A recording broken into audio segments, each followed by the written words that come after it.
un ange de l'Apocalypse, un diable rouge ou encore une sorcière sur un balai tordu. Les participants rivalisent d'imagination et d'extravagance lors de ce concours de costumes de luxe du carnaval de Rio de Janeiro au Brésil. Ce que j'ai utilisé pour faire le costume, c'est tout simplement des sacs plastiques qui polluent l'environnement. C'est un travail politiquement correct, profitant de matières qui seraient autrement jetées.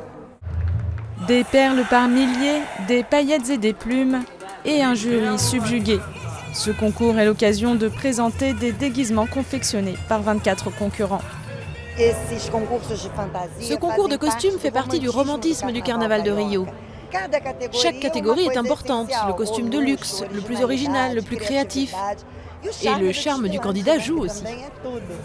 Né dans les années 30, ces concours faisaient salle comble il y a encore 30 ans. Mais la tradition a souffert de la concurrence des défilés des écoles de samba qui ont monté en puissance au Sambodrome.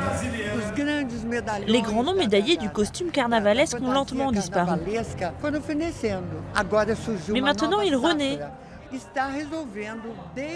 Depuis 4 ans, on vit un revival de notre carnaval. Une survie que l'on doit à ces candidats fous amoureux du carnaval. Parmi eux, Flavio Rocha.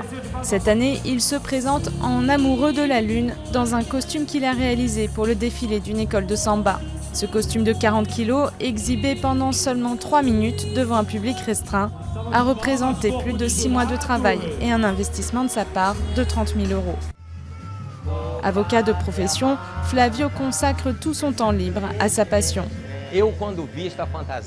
Quand je mets un costume, j'oublie tout, je me mets dans la peau de mon personnage, j'oublie tout ce qu'il y a autour de moi. Je vis simplement le moment présent, je suis heureux. Mon cœur sourit, je suis aux anges. Ce soir, Flavio arbore pour la 2e fois de sa vie, et peut-être la dernière, son costume de l'amoureux de la lune pour l'école de samba Union da Ilha. Il incarne le personnage principal d'un des chars allégoriques de l'école. Une occasion de montrer son travail devant 72 000 spectateurs pendant 1h30 de spectacle. Pour assurer la survie des concours, Flavio lance un appel aux écoles de samba pour qu'elles organisent elles aussi des concours de costumes de luxe.